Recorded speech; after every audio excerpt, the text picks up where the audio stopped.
Tes pramusim memang masih menyisakan 1 hari lagi dan masih sangat terlalu cepat untuk menilai sesuatu yang akan terjadi di F1 musim 2025.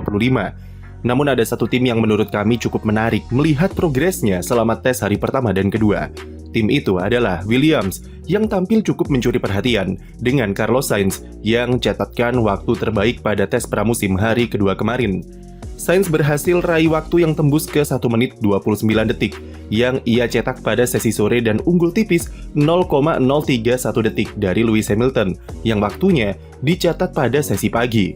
Memang masih banyak faktor yang membuat catatan waktu Sainz tersebut terasa inferior, tapi satu hal yang cukup terlihat dari 2 hari tes adalah improvement Williams dibandingkan musim lalu. Lap time Sainz kemarin, selain mengalahkan catatan terbaik waktu di pramusim 2024 yang juga ia raih sendiri, tapi juga mengalahkan waktu Williams pada sesi kualifikasi GP Bahrain musim lalu. Peningkatan yang dibuat cukup signifikan, karena Williams FW47 nyaris 1 detik lebih cepat ketimbang mobil pendahulunya. Menunjukkan jika Williams menatap musim 2025 dengan optimisme dan pengembangan mobil di balik layar nampaknya mulai bekerja sesuai harapan James Vowles yang akan sangat berguna sebagai jembatan sebelum hadapi 2026.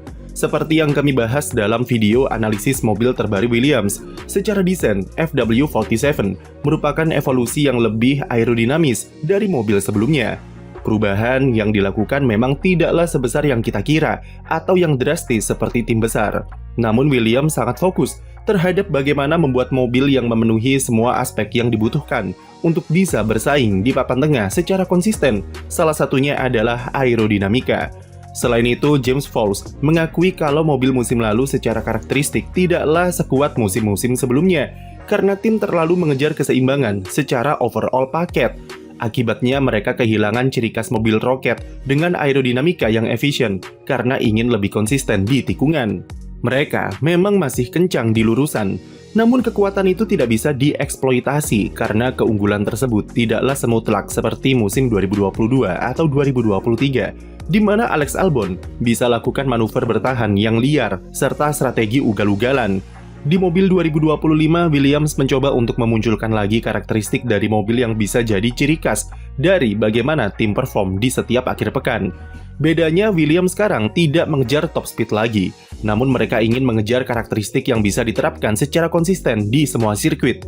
Williams ingin menampilkan mobil yang memiliki sensitivitas grip ban depan paling kuat di papan tengah, yang diklaim bisa membantu tim tampil lebih konsisten dan memberikan mereka potensi untuk membuat sebuah gebrakan. Musim lalu mereka di awal sudah membuat karakter mobil seperti ini di FW46, namun gagal karena aerodinamika yang tidak terlalu kuat untuk menunjang target Williams. Akhirnya mereka kembali ke karakteristik semula dengan upgrade di GP Belgia dan mengutamakan grip ban belakang atau traksi.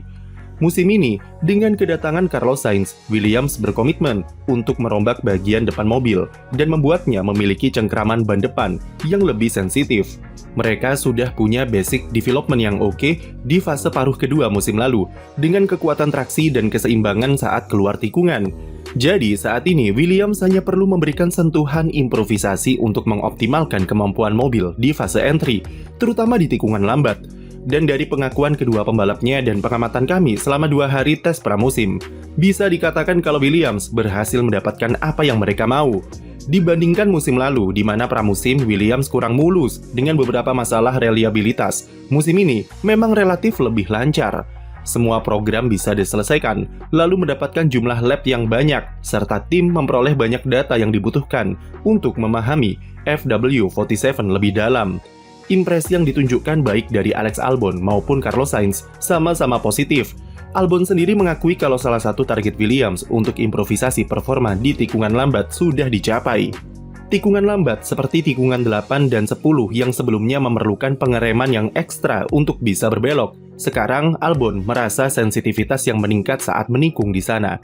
Peningkatan sensitivitas itu dibarengi oleh keseimbangan grip belakang mobil yang ia klaim sedikit lebih baik dari mobil musim lalu. Hasilnya sektor 2 Bahrain yang sebelumnya jadi kelemahan, sekarang mereka cukup kompetitif di sana. Satu aspek yang masih harus diteliti lebih dalam lagi adalah kemampuan mobil dalam pergantian manuver, seperti di tikungan 5-7, yang belum terlihat ada perbaikan. Namun secara overall, Williams sudah cukup oke untuk menyeimbangkan performa di tikungan lambat, medium, serta cepat yang penting dalam persaingan di papan tengah. Impresi positif Albon tersebut dikonfirmasi oleh capaian Carlos Sainz di hari kedua dengan memimpin perolehan waktu. Setiap kali kamera onboard berpindah ke mobil Sainz, terlihat jika FW47 cukup stabil di tikungan dan tidak banyak koreksi yang dilakukan di setir. Masih ada understeer di tikungan keempat dan ke-11, namun understeer tersebut masih bisa dihandle dengan baik lewat traksi yang bagus. Dari bagaimana perilaku mobil saat berbelok memang bukanlah yang terbaik, apalagi jika dibandingkan dengan tim-tim besar. Tapi dari semua tim papan tengah, Williams merupakan tim dengan peningkatan yang paling terlihat di sirkuit dan cukup meyakinkan untuk hadapi musim 2025. Namun itu masih bisa diperdebatkan karena mungkin saja Williams jadi satu-satunya tim papan tengah yang langsung fokus mengejar catatan waktu selama 2 hari tes. Sementara tim lain seperti Aston Martin, Alpine, Racing Bulls, dan Haas masih fokus pada long run serta eksperimen setup. Williams sendiri kemarin sudah lakoni simulasi balapan, di mana Carlos Sainz kumpulkan 127 lap karena turun dalam 2 sesi sekaligus. Catatan waktu terbaiknya diraih pada awal-awal sesi sore, dan setelah itu ia fokus ke long run. Kami masih belum bisa menilai seberapa bagus long run Sainz, tapi jika dilihat catatan waktunya masih ada di sekitar 1 menit 35 detikan, dan hanya mentok sampai 12 lap beruntun di setiap stintnya, dibandingkan dengan Haas yang bisa tembus ke 1 menit 34 detikan. Tentu ada perasaan skeptis jika berbicara soal long run Williams. Tapi ini masih pramusim, kami tidak tahu seberapa besar level bahan bakar yang dipakai atau settingan mesinnya seperti apa.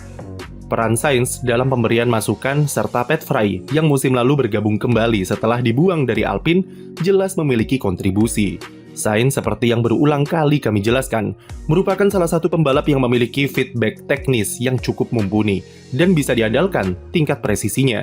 Dengan pengalaman membalap di 4 tim yang berbeda sebelumnya, memberikan Sainz gambaran yang lebih luas mengenai bagaimana cara mengembangkan mobil. Karakternya yang cocok untuk memimpin sebuah tim menempatkan Sainz ke posisi yang cukup tinggi di dalam aspek teknis.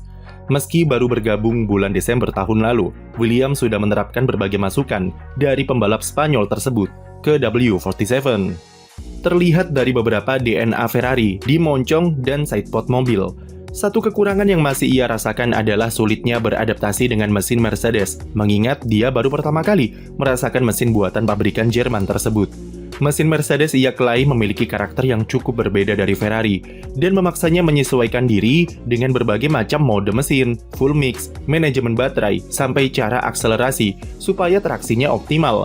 Meskipun pramusim masih 1 hari lagi dan belum bisa disimpulkan apa-apa, namun progres positif Williams sudah ada di depan mata.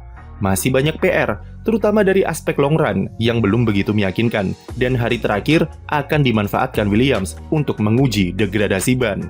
Williams sebenarnya tidak punya tekanan yang berat, karena sekali lagi fokus utama mereka ada di 2026. Namun meraih hasil maksimal seperti finish di posisi 7 atau 6 klasemen akan memberikan tim momentum yang bagus untuk memulai regulasi baru, terutama dari aspek teknis yang mendapat peningkatan secara kapabilitas dan fasilitas. Sekian video dari kami, jangan lupa beri like dan subscribe untuk konten F1 lainnya.